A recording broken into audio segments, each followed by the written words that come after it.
HOA president called me a community order disruptor just because I parked cars in my own driveway. Sounds ridiculous? That was just the beginning. You might think he must have done something wrong. Nope. I just grow tomatoes and make videos for a living. But for Shannon Doyle, that was enough to declare war. Have you ever met someone like that?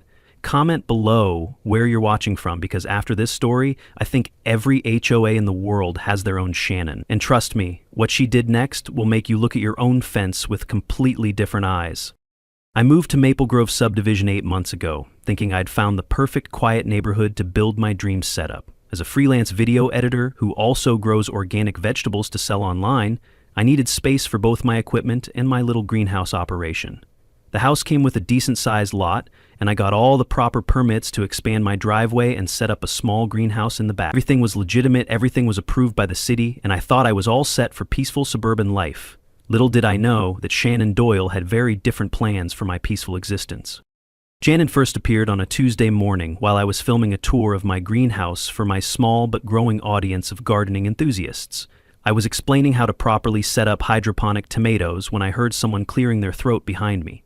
I turned around to see a woman in her early 30s wearing a slightly wrinkled black blazer over a white shirt, standing with her hands on her hips like she owned the place. Her blonde hair was pulled back in what I can only describe as an angry mom ponytail, and she had that look that immediately screamed, "I need to speak to your manager." She introduced herself like she was announcing royalty. "I'm Shannon Doyle, president of the Homeowners Association, and I need you to stop filming immediately due to personal privacy concerns." I politely explained that I was only filming my own property and asked if there was a specific issue. That's when I got my first taste of Shannon's management style. "There are community standards here that you clearly don't understand," she said, gesturing dismissively at my greenhouse like it was some kind of eyesore. "I've received multiple complaints about your agricultural activities and the increased traffic from your customers picking up vegetables."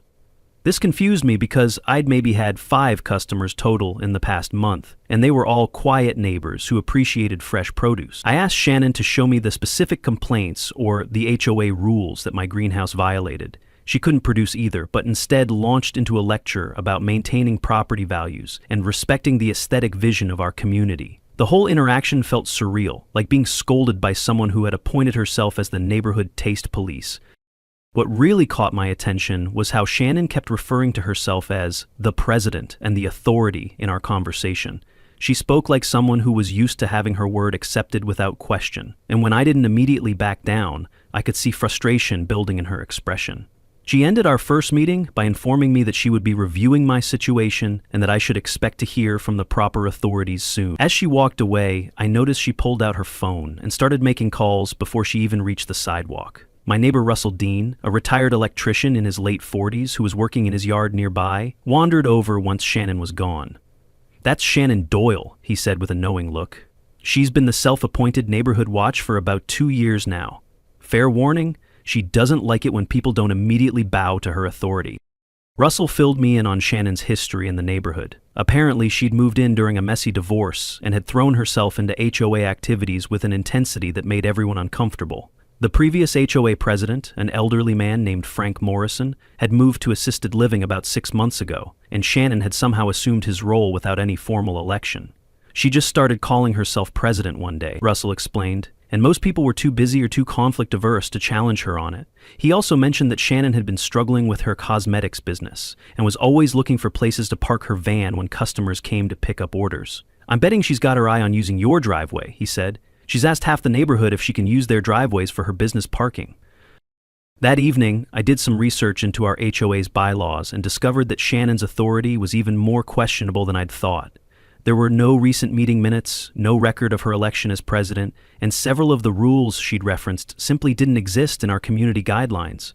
I also checked with the city permit office and confirmed that my greenhouse and driveway expansion were completely legitimate and properly permitted. I thought maybe if I approached Shannon with this information, we could clear up the misunderstanding and move forward as good neighbors. Looking back, that might have been the most naive thought I'd ever had, because Shannon Doyle wasn't interested in clearing up misunderstandings. She was interested in control, and I had just proven that I wasn't going to be controlled. The next morning, I found a handwritten violation notice taped to my front door, claiming I owed $750 for unauthorized construction and disrupting community harmony. The The notice was written on plain paper with Shannon's signature at the bottom, but no signatures from any other board members. When I called the phone number listed for HOA inquiries, it went straight to Shannon's personal voicemail. That's when I realized this wasn't going to be a simple neighbor dispute. This was going to be a war of wills. And Shannon had no idea that her first shot had just awakened someone who'd learned the hard way never to let bullies win. Shannon's response to my reasonable questions about her authority came in the form of a paper blitzkrieg that showed just how prepared she was for this kind of warfare. Within 48 hours of our first conversation, I had 5 different notices plastered across my front door and mailbox. HOA compliance violation, noise ordinance breach, driveway congestion citation, unpermitted produce sales warning, an official-looking letter with what appeared to be a city seal. Each document looked legitimate enough to fool most people, complete with case numbers, reference codes, and threatening language about fines and legal consequences. The coordination was impressive in its scope and terrifying in its implications. Shannon had clearly done this before. The cease and desist letter from Brennan Legal Associates was particularly convincing, demanding that I immediately halt all commercial activities and remove my unauthorized agricultural structures within 30 days or face legal action. The letterhead looked professional, the language was intimidating, and the law firm's address seemed legitimate, but when I tried to look up Brennan Legal Associates online, I found absolutely nothing. No website, no listings, no record of their existence anywhere. That's when I realized Shannon's network was more sophisticated than just one angry neighbor with boundary issues. My second visit from Shannon's city inspector happened while I was still researching the mysterious law firm. This time, the woman had an official-looking badge and a clipboard full of forms, introducing herself as Inspector Davis for a follow-up inspection based on new complaints. But I'd learned to ask questions when people show up claiming authority, so I requested her official identification and the complaint reference numbers. Inspector Davis became nervous and evasive, couldn't answer basic questions about permit procedures, and when I suggested calling the city office to verify her identity, she suddenly had another appointment and left quickly. I called the real city permit office and spoke with Margaret Chen, who confirmed that no additional inspections had been scheduled for my property and that impersonating a city official was a felony. Margaret suggested I document any future interactions carefully, advice that proved more valuable than I realized at the time. The pattern was becoming clear. Shannon was using fake authority from multiple angles to create the impression that I was facing legitimate pressure from lawyers, city officials, and neighborhood leadership simultaneously.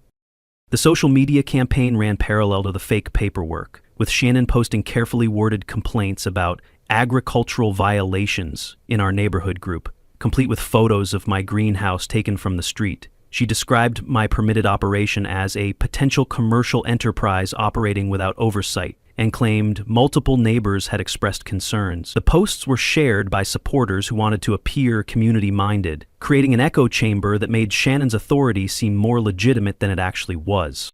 When I organized a legitimate community meeting to address Shannon's fake authority claims, her response revealed just how threatened she felt by actual accountability.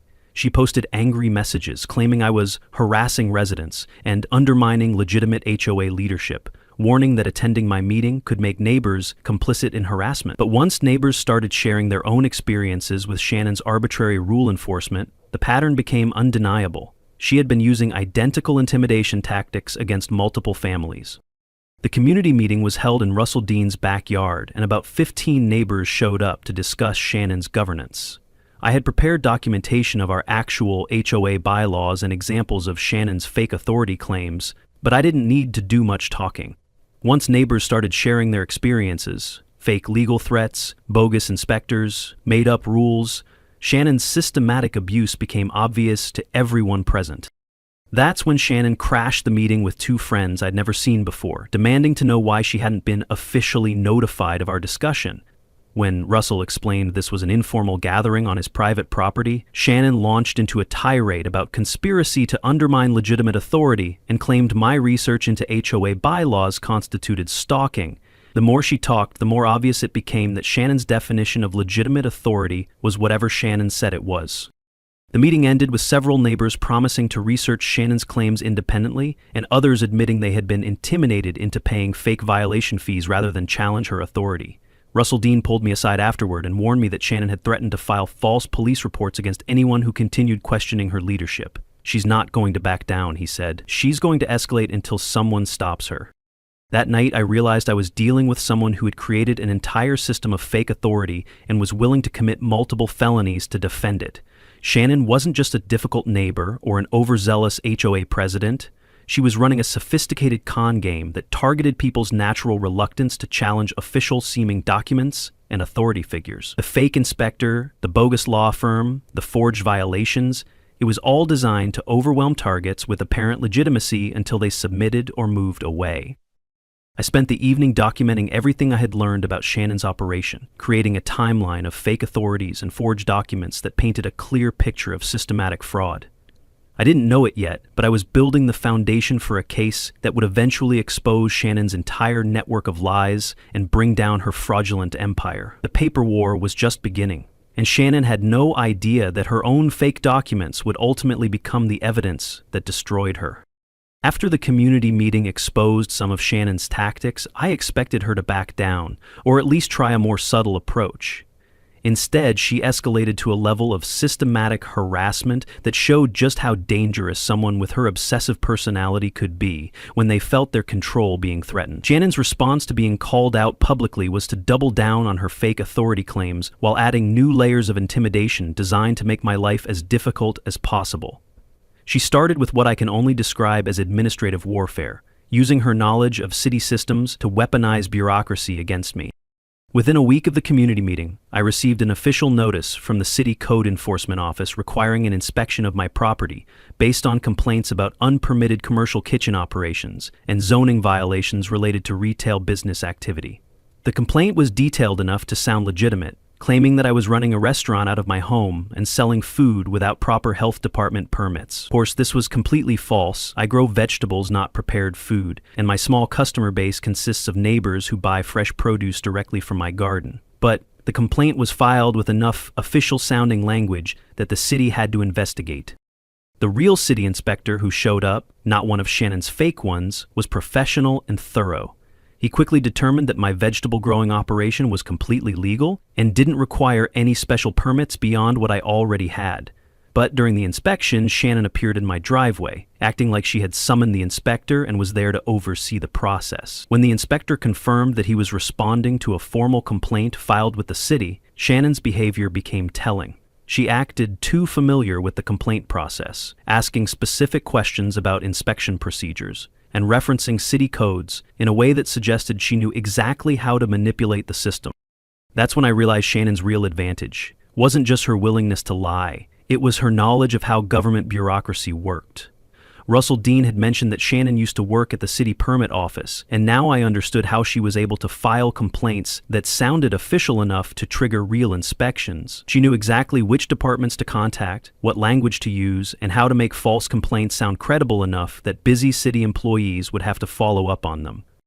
Shannon's systematic approach extended beyond government harassment into what I can only describe as community psychological warfare. She began a campaign of social media manipulation that was more sophisticated than anything I'd expected from suburban HOA drama. She created multiple posts in our neighborhood group that were designed to paint me as a troublemaker, while positioning herself as the reasonable authority figure trying to maintain community standards. Her posts referenced ongoing investigations and legal consultations in ways that made it sound like I was under official scrutiny, even though all of the investigations were either her own fake complaints or completely made up.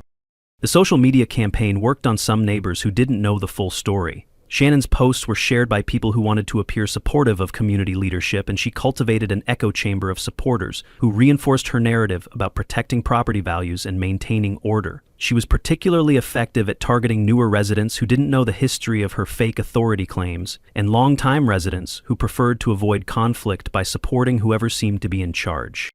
But Shannon's most dangerous escalation was her recruitment of what she called a community safety patrol. She convinced several neighbors that I posed some kind of threat to the neighborhood and organized them into a group that would monitor suspicious activity around my property. This wasn't just Shannon parking her van to block my driveway anymore. This was a coordinated effort involving multiple people taking shifts to watch my house and document my activities. They claimed they were protecting the community, but what they were really doing was creating an atmosphere of surveillance and intimidation that made me feel like a prisoner in my own home. The fake emergency was Shannon's masterstroke of manipulation. One afternoon, she showed up at my front door claiming that chemicals from my greenhouse had made her sick. and that she needed to document the environmental hazard I was creating. She brought her sister Brittany and her friend Nicole as witnesses, and all three of them claimed to be experiencing headaches and respiratory problems from being near my property. Shannon demanded access to my greenhouse to identify the source of the contamination and threatened to call the fire department if I didn't cooperate. I refused to let Shannon onto my property without proper authority, so she called 911 and reported a chemical exposure incident at my address. The fire department response was quick and professional. They tested the air around my greenhouse and found absolutely nothing hazardous. My vegetable operation uses basic hydroponic nutrients that are completely safe and legal, and there were no chemicals present that could cause the symptoms Shannon claimed to be experienced. But the incident created more drama for Shannon's social media campaign and gave her more evidence that I was operating some kind of dangerous operation in a residential neighborhood. What I didn't realize at the time was that Shannon's escalating behavior was driven by more than just a desire to control the neighborhood. As I would later discover, she was facing serious personal and financial pressures that made her increasingly desperate to maintain the illusion of authority and success. Her cosmetics business was failing, she was behind on rent, and her ex-husband was threatening to pursue full custody of their daughter if Shannon's behavior didn't improve. The HOA presidency, even a fake one, was the only area of her life where she felt powerful and in control, and my refusal to submit to her authority threatened the foundation of her psychological stability. By this point, I realized that Shannon wasn't just a difficult neighbor or an overzealous HOA president. She was someone whose mental health was deteriorating under the pressure of maintaining multiple lies and fake authorities, and her harassment of me had become an outlet for all of her frustrations with her failing life. That should have made me more sympathetic to her situation, but it also made her more dangerous, because people with nothing left to lose are capable of almost anything.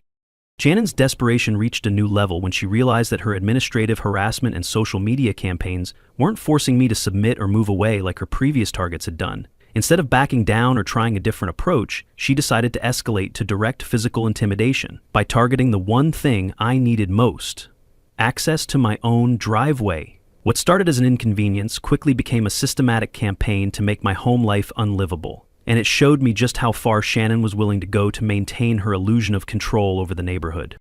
The parking war began on a Monday morning when I came outside to leave for a client meeting and found Shannon's van parked directly across my driveway, completely blocking my access to the street. When I knocked on her door to ask her to move it, Shannon claimed she was parked on a public street and had every right to park wherever she wanted. Technically, she was correct that the street was public property, but deliberately blocking someone's driveway is illegal, regardless of where the blocking vehicle is parked. When I explained this to Shannon, she smiled and said, "Prove that I'm doing it deliberately." That comment revealed the level of premeditation behind Shannon's harassment. She had researched the legal boundaries of what she could get away with and was deliberately staying just inside those boundaries while making my life as difficult as possible. When I threatened to call the police, Shannon pointed out that by the time they arrived, she could simply move her van and claim she was just temporarily parked. She was right. Unless I could prove a pattern of deliberate harassment, each individual incident would look like a minor parking dispute. Shannon's coordination with her sister Brittany and friend Nicole turned the parking harassment into a 24/7 operation. They created a schedule that ensured someone was always blocking my driveway during business hours, rotating between different vehicles so it wouldn't look like the same person was repeatedly causing problems. Brittany drove a red Honda that she would park across my driveway in the mornings. Nicole had a blue pickup truck that would appear in the afternoons, and Shannon's white van would block me in during the evenings. They were careful to move their vehicles just often enough to make it look like coincidental parking rather than coordinated harassment. The impact on my business was immediate and significant.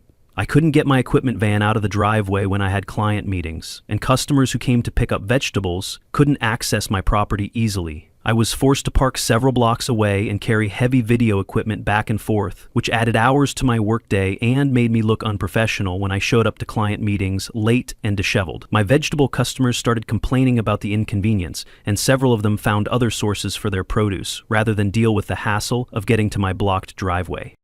When I installed security cameras to document the parking harassment, Shannon's response showed just how paranoid and unstable she had become. She filed a police report claiming that I was surveilling her and violating her privacy by recording activity on the public street. She also posted in the neighborhood social media group about invasive surveillance and stalking behavior, trying to turn my legitimate documentation of harassment into evidence that I was the problem neighbor. Officer Sarah Hayes, who had become familiar with both Shannon and me through previous incidents, reviewed my camera footage and confirmed that I was within my rights to record activity visible from my own property. But Shannon's most brazen escalation came when she hired day laborers to install concrete barriers around the entire front of my property. She claimed the barriers were for traffic safety and community protection, but they were strategically placed to make accessing my driveway even more difficult while still technically being on public property. The barriers appeared overnight, professionally installed and heavy enough that I couldn't move them myself. When I confronted Shannon about them, she produced what looked like a city permit for traffic calming measures, though I later discovered the permit was as fake as everything else she had claimed. The concrete barriers were Shannon's biggest mistake, because they finally pushed several fence-sitting neighbors over the edge. Even people who had been reluctant to get involved in the conflict could see that blocking someone's property access with concrete barriers was an extreme escalation that went far beyond any reasonable community standards enforcement. Russell Dean organized a group of neighbors to confront Shannon directly, and for the first time since I'd known her, Shannon faced unified opposition from multiple members of the community she claimed to represent. The confrontation happened in Shannon's front yard on a Saturday afternoon, with about 8 neighbors demanding explanations for the concrete barriers and the systematic harassment of my property. Shannon's response was to have what can only be described as a public breakdown, screaming about how everyone was conspiring against her and how I had destroyed her life by turning the whole neighborhood against her. She claimed that she had built our community into something special and that my refusal to respect her authority was ruining everything she had worked for. Watching Shannon's meltdown, I finally understood the psychological dynamics driving her behavior. She genuinely believed that she had created order and value in our neighborhood through her leadership, and any challenge to her authority felt like a personal attack on her identity and worth. She wasn't just trying to control me, she was trying to prove to herself and everyone else that she was important, competent, and deserving of respect. My resistance to her fake authority threatened the foundation of her self-worth, which made her willing to escalate far beyond what any reasonable person would consider appropriate. That night, I made a decision that would ultimately end the conflict, but would also push Shannon completely over the edge. I announced in the neighborhood social media group that I would be installing an additional section of fence to completely block the view of the street-side parking area from my property. I framed it as a privacy measure, but I knew Shannon would interpret it as the ultimate rejection of her authority and her right to monitor my activity. I was setting a trap, hoping Shannon would react in a way that would finally provide undeniable evidence of her unstable and criminal behavior. I woke up at 5:47 on a Tuesday morning to the rhythmic sound of destruction. Metal hitting wood with violent, deliberate impacts that sent shockwaves through the quiet neighborhood. Looking out my bedroom window, I saw Shannon attacking my fence with a sledgehammer like she was demolishing a condemned building, already having destroyed 3 wooden panels while working on a 4th. Her hair was wild, she was still in pajamas under a winter coat, and she was muttering to herself as she swung the heavy hammer with surprising strength and focused rage. My first instinct was to stop her, but my second instinct, shaped by months of Shannon's escalating harassment, was to document everything.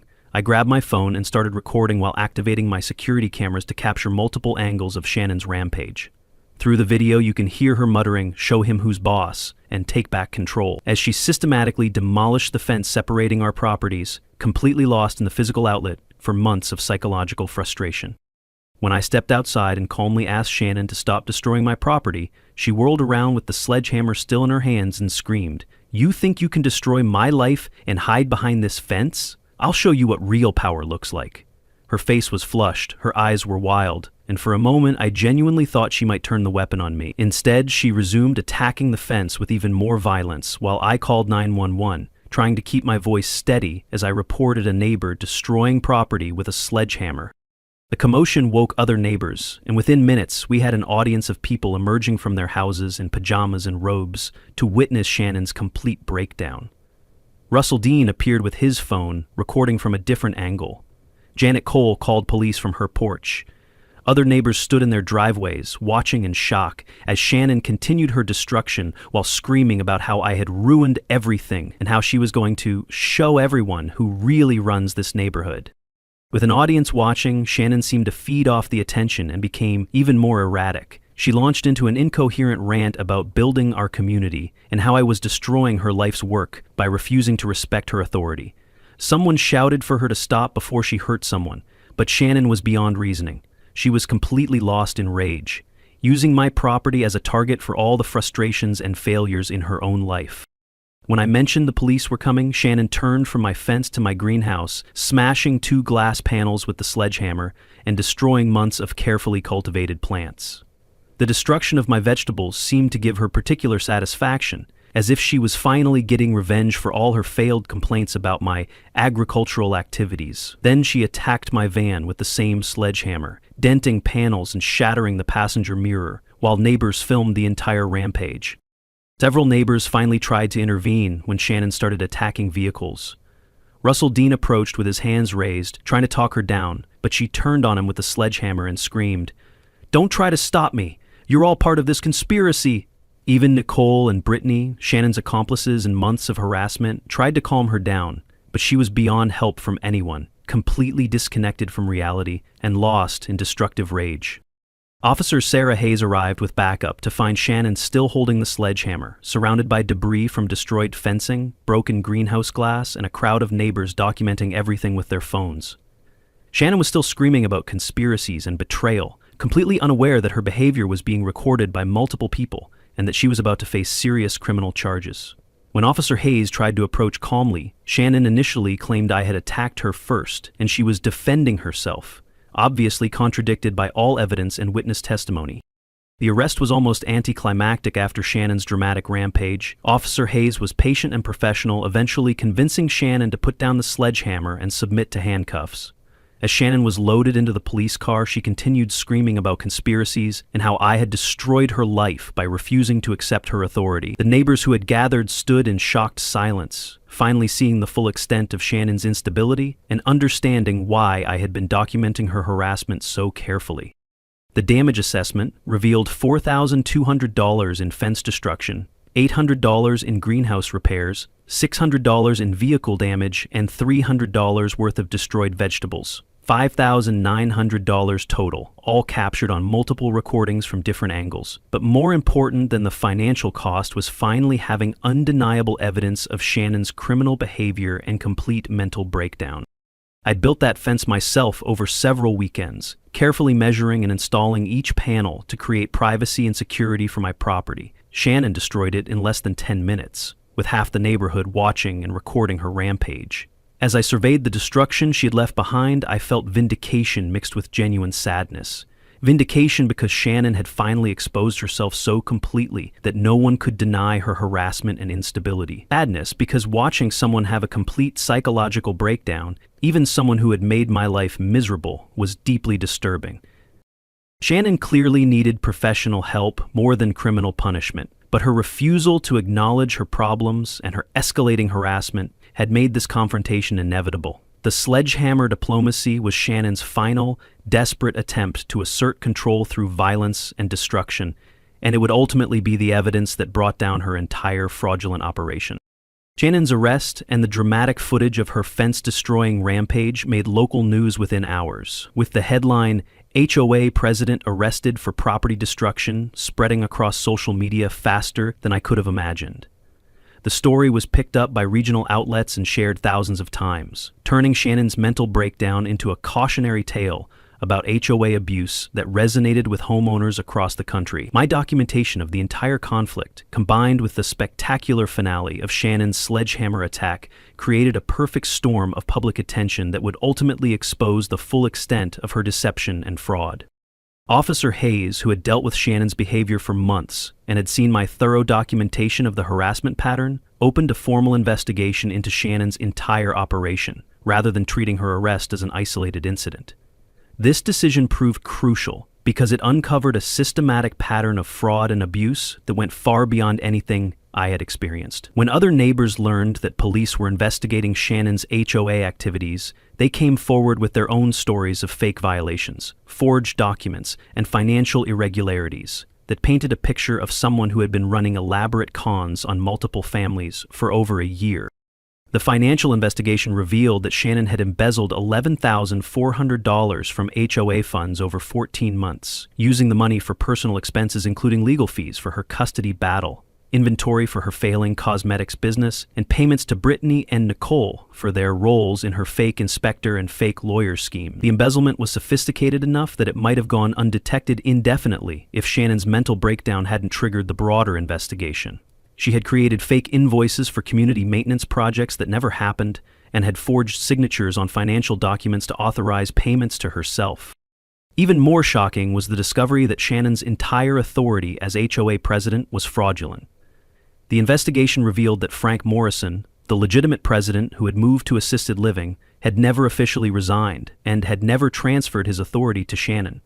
She had simply started calling herself president after Frank left, and had forged meeting minutes and election results to create a paper trail of legitimacy. Every violation notice she had issued, every fine she had collected, and every rule she had enforced was completely unauthorized and legally meaningless. The fake inspector and fake lawyer network that Shannon had used against me turned out to be much more extensive than I had realized. Brittany had impersonated city officials to at least 7 other families in our neighborhood, collecting hundreds of dollars in fake violation fees and intimidating homeowners into compliance with non-existent regulations. Nicole had created an entire fake law firm, complete with letterhead and threatening legal documents that had been used to frighten neighbors into paying Shannon's fraudulent fines, rather than face legal action that would never have materialized. As news of the investigation spread through our community, neighbors who had been afraid to speak up began sharing their experiences with Shannon's abuse.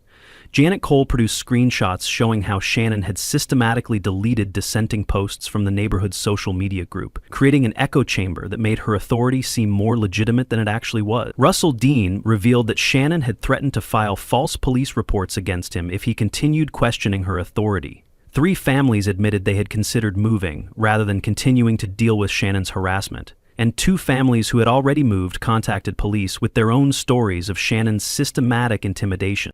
The legal consequences for Shannon piled up quickly as investigators uncovered the full scope of her fraud. In addition to the criminal charges for destroying my property, she faced embezzlement charges, fraud charges for impersonating officials, and additional charges for conspiracy related to Brittany and Nicole's participation in her schemes. The district attorney's office was particularly interested in Shannon's case because it represented a new type of HOA fraud that could be used as a template for investigating similar situations in other communities. Shannon's recorded phone calls from jail provided additional evidence of her criminal mindset and her complete lack of remorse for her actions. In calls to Brittany and Nicole, Shannon instructed them to destroy evidence and find dirt on me that could be used to discredit my testimony. She also made several calls to neighbors, alternating between threats and attempts to manipulate them into supporting her version of events. These recorded conversations became crucial evidence in establishing Shannon's pattern of manipulation and her continuing attempts to obstruct justice even after her arrest. The civil consequences were equally devastating for Shannon. Multiple neighbors filed lawsuits seeking restitution for fake fines they had paid and damages for harassment they had endured. The HOA itself filed suit to recover the embezzled funds, and my insurance company pursued Shannon for the property damage she had caused. The total financial liability Shannon faced exceeded $50,000, far more than someone with her limited income and assets could ever hope to pay. With Shannon in jail and her network of accomplices cooperating with authorities, the truth about her background finally emerged. Her ex-husband provided documentation showing that Shannon had lost custody of their daughter due to a pattern of manipulative and controlling behavior, and that she had violated the terms of their divorce agreement by using joint assets to fund her fraudulent HOA activity. Her former employer at the city permit office confirmed that Shannon had been fired for abuse of authority and inappropriate use of city resources, explaining how she had learned to navigate government bureaucracy well enough to file convincing false complaints. The community impact of Shannon's exposure was profound and immediate. Neighbors who had been afraid to challenge her authority for months suddenly felt free to speak openly about their experiences. The neighborhood social media group, which Shannon had controlled through censorship and manipulation, became a forum for genuine community discussion for the first time in over a year. Property values, which had arguably been depressed by Shannon's arbitrary rule enforcement and the resulting turnover of residents, began to recover as word spread that the neighborhood was under new, legitimate management. Most satisfying of all was watching Shannon's carefully constructed facade of authority and competence crumble completely under the weight of evidence and testimony. The woman who had terrorized multiple families with fake legal threats and fraudulent violations was revealed to be nothing more than a con artist with serious mental health issues who had used a position of fake authority to act out her own psychological problems on her neighbors. 6 months after Shannon's dramatic arrest, the legal system had worked its way through the mountain of evidence and witness testimony to deliver what can only be described as perfectly appropriate justice. Shannon pled guilty to multiple charges to avoid a trial that would have exposed even more of her fraudulent activities, and she was sentenced to 18 months of probation, $25,000 in restitution to the HOA and various neighbors, and 400 hours of community service. But the most poetic aspect of her sentence was a special condition imposed by Judge Martinez. Shannon was prohibited from holding any position of authority in any homeowner association for 10 years. The community service assignment that Shannon received was so ironically perfect that I almost wondered if the judge had planned it specifically for her case. Shannon was assigned to maintain public gardens and repair vandalism in the city park system, meaning that the woman who had destroyed my garden and attacked my property with a sledgehammer was now legally required to nurture plants and repair damage caused by other people's destructive behavior. The irony was not lost on anyone in our neighborhood, especially since Shannon's assigned work site at Riverside Park Community Garden was clearly visible from my backyard. Every Tuesday and Thursday morning, I could look out my window and see Shannon tending to community plants, pulling weeds, and repairing damage caused by vandals and weather. The woman who had once called my vegetable growing operation a threat to community standards was now required by law to spend her time growing vegetables for community benefit under the supervision of Parks Department employees. Watching Shannon perform the same type of agricultural work she had tried to shut down in my backyard felt like the universe delivering a master class in poetic justice.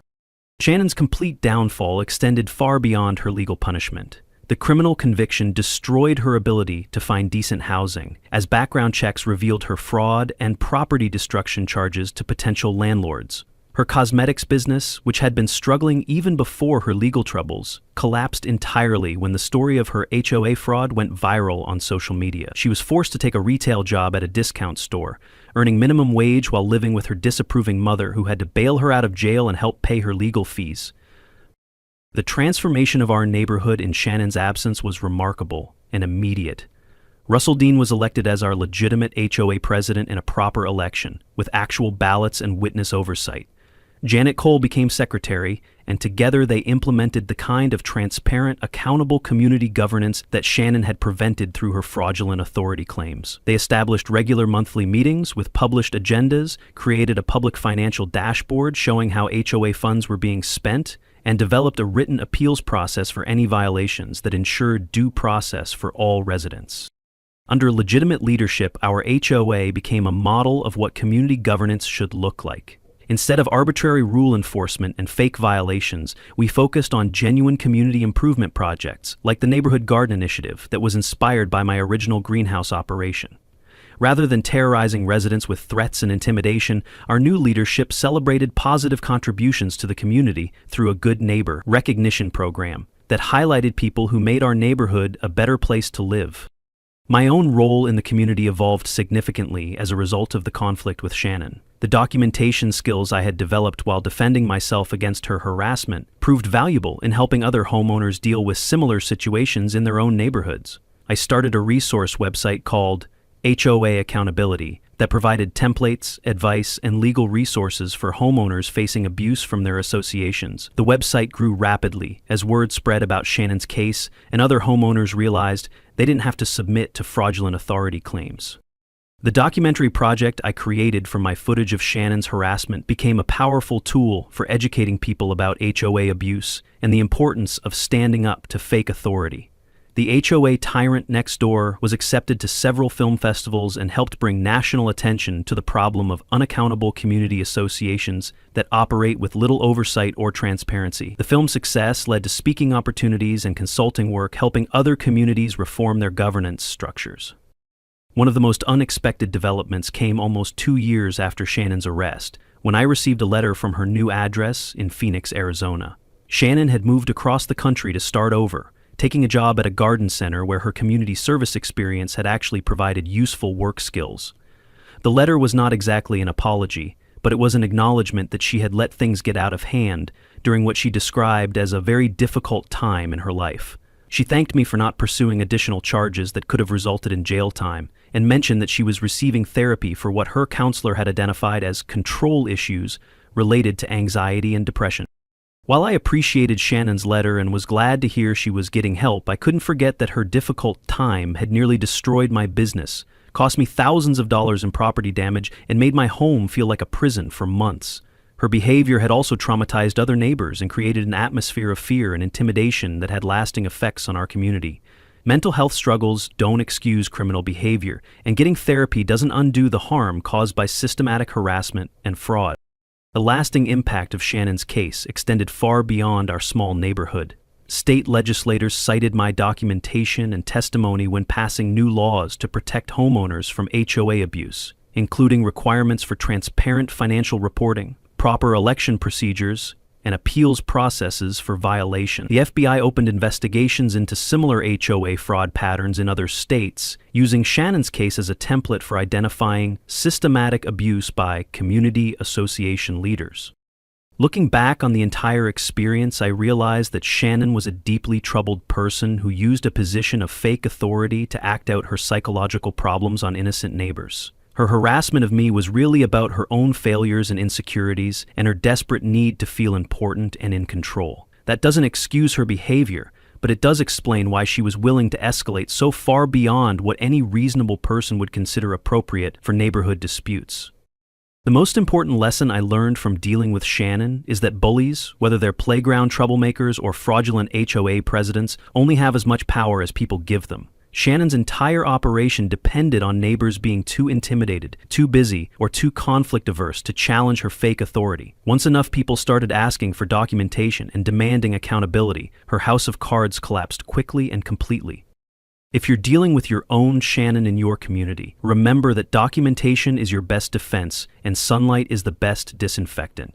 Don't let anyone intimidate you with fake authority claims. Always ask for proper documentation of violations, and never be afraid to demand accountability from people who claim to represent your community. Most importantly, don't suffer in silence. Reach out to neighbors, build coalitions of reasonable people, and remember that legitimate authority should always be transparent and accountable.